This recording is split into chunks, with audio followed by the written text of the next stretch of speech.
Hey, what's going on, everybody? Welcome back. In this video, we are looking at the NBA slate for Wednesday. We have 13 games today. Big slate.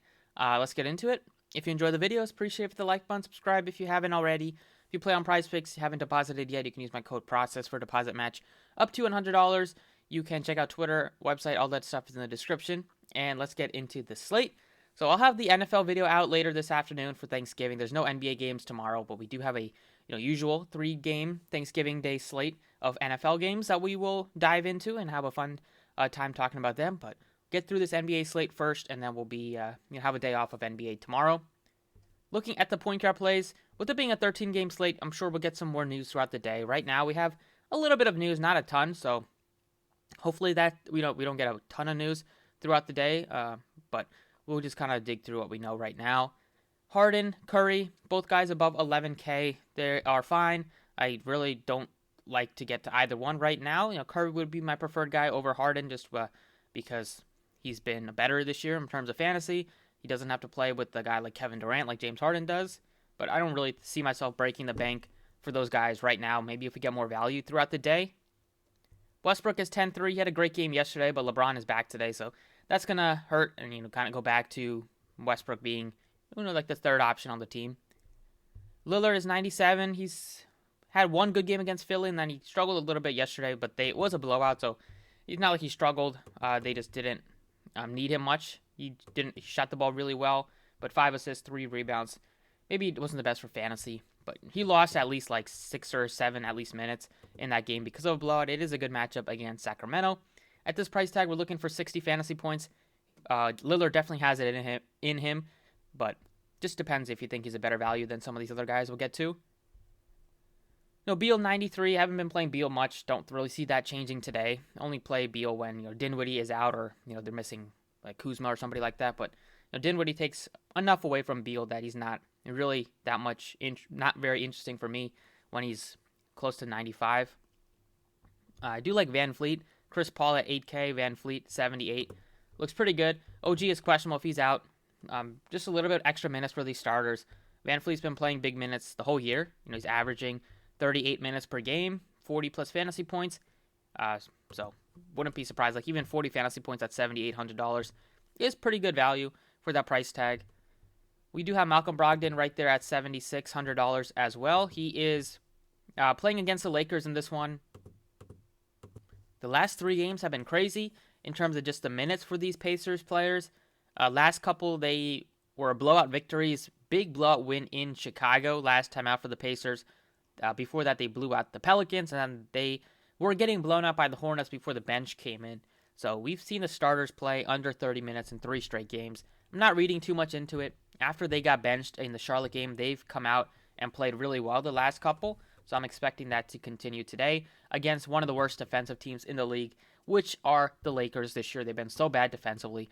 Teams are scoring at will. They really don't have any rim protection besides Anthony Davis.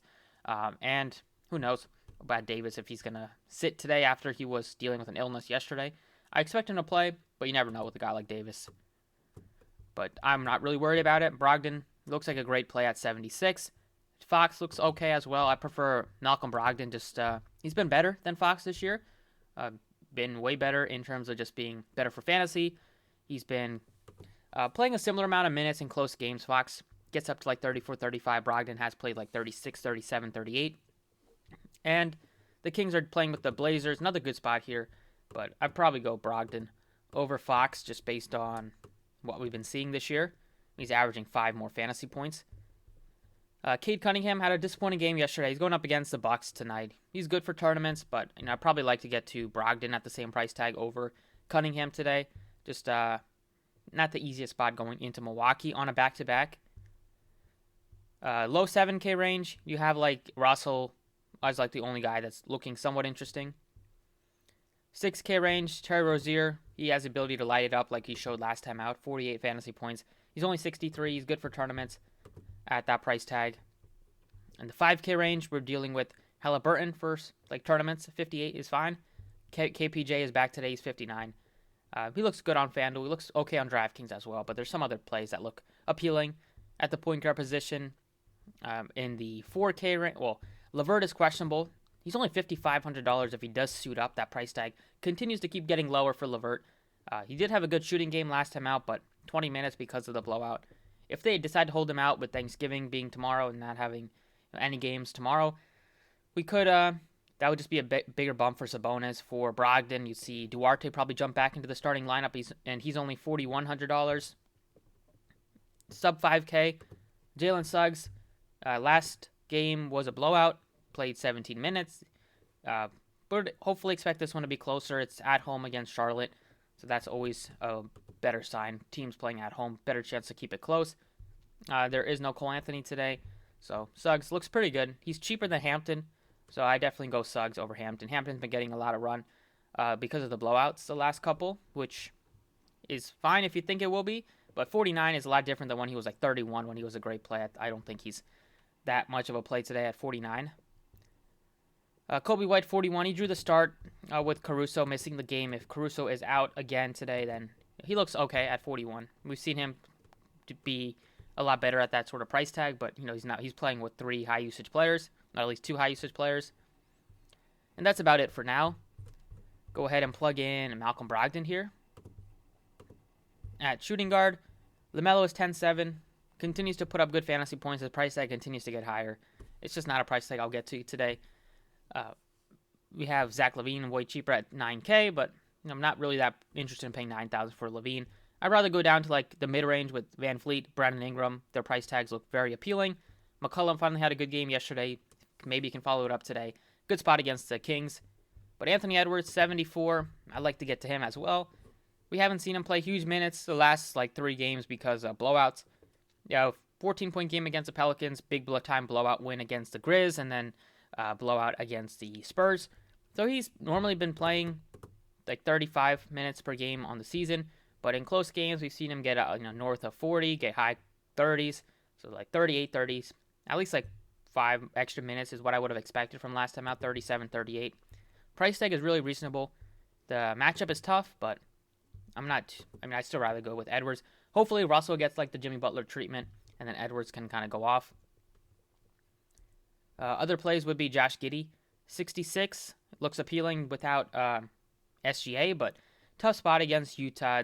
Giddey did have a ton of usage because he was bringing the ball up the floor, getting you rebounds. He's a good player to roster for fantasy because he gets you rebounds, assists, some defensive stats here and there, plays good minutes. So I got to have some interest, even though the price tag is up a little bit at 66, just without SGA. Giddey is going to be the guy leading the charge for the Thunder today, and at least they're at home. It's not like they're in Utah. Rozier will be fine. Trent looks okay if OG is out. 5K range, LeVert, Buddy Hield look like their price tags a little bit. $4,000 or 5K and under will be Jalen Suggs, Patty Mills, a couple of guys that look appealing for me. Going even further down, you have Kevin Huerter at 46, Korkmaz 45 if there's no Tobias once again. And sub 4K, you have Malik Beasley, nicely priced. Cam Reddish, Ty Jerome. Jerome played well off the bench. Cam Reddish, it's just very cheap. Looks pretty good for a guy that plays 25 to 30 minutes, 25 to 27. Small forward, top end guys are Durant. He's 11-2, kind of tough to get to. LeBron is 10-8. I know I just don't play these Lakers stars when they're all healthy. We haven't really seen any games this year where when they're all healthy, one of these guys drops over 65 fantasy points. I don't even know if one of them has dropped over 60. Tatum, 10-1. Hopefully Brown plays today. If he does, then I don't have interest in Tatum at that price tag. If Brown is out, Tatum becomes a lot more viable. But yeah, Brandon Ingram at 77. He looks appealing. You can throw in Josh Giddey here at 66. Even though the matchup is tough, I feel like as long as Giddey gets you 30 minutes, it'll be tough for him not to hit value because he just fills up all areas of the stat sheet. He's just going to have a terrible shooting night, or they're just going to have to get blown out, which could happen against Utah even though they're at home, but you got to hope that doesn't happen. Then you have Lou Dort, 5K range. Markkanen looks fine at 54. 4K range, Kevin Huerter, Anderson if there's no Brooks. Franz Wagner's price tag continues to plummet. He's down to $3,900. He hasn't paid off at all the last 2 games. 6 and 6.5. He's had his 2 worst games of the season in back-to-back games. Both were in Milwaukee. He's back at home going up against Charlotte, a team that plays at a fast pace. They allow teams to score. I will go back to some of these Magic players. I feel good about going to Franz Wagner at $3,900. Don't need very much out of that price tag at all. At power forward, you can plug in Giannis if we get some more value. Right now, it's tough because we don't have much value on the slate. Sabonis looks very appealing. He's been on pace to smash the last couple of games. 47 in 22 minutes, 43 in 26 minutes. He's lost at least like 10 minutes in the last game. He lost like 15 in the game before that because of blowouts. If he normally has been getting his 35 minutes or so, 34, 35, he would have put up probably 60 in both games. Price tag on him is really nice at 85, so I got to like him against the Lakers' big front court. Jeremy Grant is viable at 7,000. Portis, viable as well. Not like the best play, I would say, but he's in play at 7K. 6K range, Gordon Hayward looks fine. You have Harrison Barnes, only $6,200. His price tag is really cheap. He got off to a great start in the season, and now the Kings do have a lot of players that can score and get usage. That might also be a reason why Fox hasn't been as good for fantasy. They just have a number of guys between Harrison Barnes, Buddy Hield, Halliburton, Fox, and then they play some guys off the bench like Mitchell, and Holmes can get his stuff as well in the paint. 4K range, you have Baisley, looks okay, I would say. Niang, if there's no Tobias, is fine. Covington, his price tag has gone up a little bit. He's up to 43. He's still playable at that price tag. We saw Bagley get into the rotation last time out. They didn't start Metu. He didn't leave the bench. So Bagley's still going to be coming off the bench. So not like the best play, but he could be interesting if you make a bunch of teams, put him in like 1 or 2% of your lineups. And that's basically it. At center, there's one center that really sticks out today. He's in the mid-range. Wanted to break the bank. I would probably do it for Cat, even though the matchup is tough. He's only 94. Great price tag for Karl Anthony Towns. We have Sabonis. I like him at 85. And then you have Christian Wood. Tough spot against Chicago, but they're dealing with an undersized front court, so Wood could smash in this one. I like Christian Wood at 74. And then if you're going in the mid-range, you have Nurkic, Mo Bamba. They both look viable. But in the 5K range, you have 2 or 3 guys that look really appealing. First guy has to be Jakob Poeltl. He's only $5,700. That price tag is super cheap. He was north of 7K when he was healthy. Well, at least like in the beginning of the month when he was healthy and playing really well. And now his price tag has come down, even though the minutes shot up to 31 last time out in his second game back from injury, I believe. Or I don't know if it was injury or COVID protocols. But in his second game back, he played 31 minutes. Missed a double-double by a rebound. This matchup against Clint Capella, against Collins, if he's not in foul trouble, you'd expect him to play probably 30-plus minutes. I would expect like 32 to 34 out of Jakob Poeltl, a guy that's been over a fantasy point per minute this year, productive on the glass, has had a couple of big-time games. Just a lot to like at that price tag. And then last but not least, in the forward spot, plug in Wendell Carter Jr. He's only $5,500. That price tag is super cheap. You can plug in another Magic player or two, but hopefully the Magic can keep this game competitive enough. They're at home, so I feel a little bit better about it. They've been on a big-time road trip, so 1, 2, 3, 4, 5-game road trip for them. Coming back home right before Thanksgiving. Carter, 55, his price tag is just super cheap for a guy that was 6K range, 65, 67, 7K. He's been north of, his average price tag has been, I would say like $62 to $6,300 this year. The minutes on him, depending what type of game it is, if it's a game that he's playing well, he's going to see 30 plus. If he's not playing well, you'll see in the high 20s most likely. Or if it's a blowout or he's in foul trouble, you see like in the teens. So there is a pretty big spectrum. But when he's going up against a Charlotte front court that struggles to rebound, you could see Carter have a double-double pretty easily today. Bamba also can take some rebounds away from him. But I like the price tag on Carter a little bit more than Bamba today. The matchup is just really good. Magic should be able to put up points against this bad Charlotte defense. And if this game does end up being high scoring, you'd expect guys like, hopefully Carter can have a good game. Probably Franz Wagner makes some shots. So I don't mind taking shots on these guys. And going with like this type of balanced lineup leaves you at 6,650. So plug in a couple more guys and a couple more guys in the 6 and 7K range, and you're feeling pretty good. But that's about it for the DraftKings side. Let's talk about FanDuel. Okay, on FanDuel, point guard plays. You have Curry at 10.5. He's more expensive than Harden, as he probably should be, unlike DraftKings. You have John Morant, 94, looks fine. LaMelo's a lot better on FanDuel than he is on DraftKings. He's 10.7. He's only 93 on FanDuel, so definitely play LaMelo on FanDuel if you wanted to play him on either site. And then you have Zach LaVine at $1,000 cheaper. I like his price tag. Van Fleet, more expensive, but still at a reasonable price tag. And then Brogdon at 77 is still a guy that I want to get to. Nice price tag on Brogdon on both sides. The matchup is so good. At home against the Lakers on a back-to-back. Their defense might be even worse than usual today. And Brogdon's been playing good all year, minus a couple games here and there. To answers no. Karis LeVert, which would just be a bump for Brogdon's usage. Lowry, good price tag, great matchup against Minnesota. You have Rozier. He looks fine. Ricky Rubio looks fine.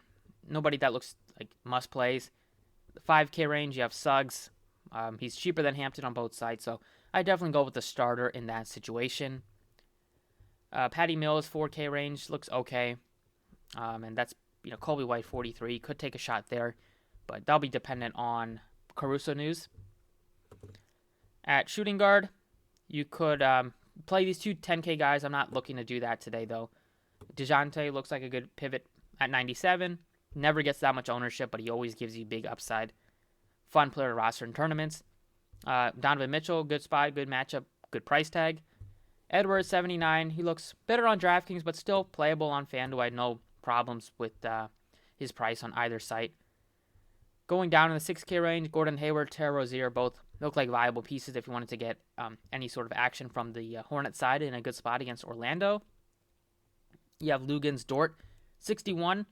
He is more expensive than Josh Giddey, which I would not agree with. I would rather go with Josh Giddey. He gets you more usage, probably a higher ceiling, unless Dort just gets you a bunch of steals, which is possible, but Utah is not a team that turns the ball over that much. So I'd rather side with Giddey, a guy that could flirt with the triple-double, like a 15, 8, 7 spot or something like that. Wouldn't be surprising. Then you have Suggs, Buddy Hield, as some value picks. Horton Tucker, not much of a play with LeBron back. And then Franz Wagner is not much of a play on FanDuel. He's 51. Play him on DraftKings at 39. I don't really see myself doing that. $5,100 tag. I'd rather go to some of these Hawks guys at the bottom here or go with Patty Mills. Small forward, Giannis, 11.7. He's cheaper than he is on DraftKings, so he's playable. But right now, I kind of like the balanced approach a little bit more today. I like Edwards, Ingram. No problems with their price tags. Going in the 6K range here, you have Luguentz Dort. You have Barnes and Trent. But it'll be dependent on OG news. If they decide to hold OG out until after the holiday, you probably see... I like Trent just because he can get red hot from 3, but Barnes gives you upside with the rebounding. If you're looking for just a safe play, it would probably be Gordon Hayward at 67. In the 5K range, if LeVert does suit up, he's only 57. That price tag looks like a good one to get a piece of. And then Kevin Porter Jr. is back. He's only $5,600. That price tag is tempting on FanDuel when you can play him at 2 spots. Small forward isn't particularly deep, so I feel good about taking my shots on KPJ at a very good price tag. Over at power forward, Davis, Giannis, Durant, Tatum, all above 10K. LeBron is right there at 99. They're fine. Like I mentioned, I'm probably going balanced today. So Sabonis, saving a lot of money from those guys, give you upside as well. I like him. Bam at a good price at 8,000, good spot. You just have some nice price tags. Like we haven't even got to Christian Wood yet. You'd probably be wondering where his price tag is. He's only $6,700. That has to be one of the cheapest price tags all year. Spot up against the Chicago front court where maybe Vooch is back today, but if he's not, dealing with Tony Bradley, they played some small ball with DeRozan at center. Wood should be able to crash the glass, have a big-time game with the rebounding, get some putbacks in that situation. So he is tempting on FanDuel. Wendell Carter at 58, I like him on both sides just because he's cheap. He's cheaper than he has been all year if you've been paying attention. And if you've been playing NBA slates daily, you realize that Carter's price tag continues to plummet. And then at the bottom, don't see anything that looks that necessary unless we get some more news. So I'm plugging in Christian Wood. He's way too cheap. Wood and Porter.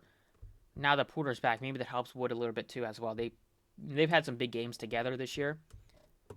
And at center, you can break the bank for Davis, but I probably won't. I'm not paying 96 for Towns on FanDuel. I'd rather go to Sabonis. I'd rather go to Valanciunas.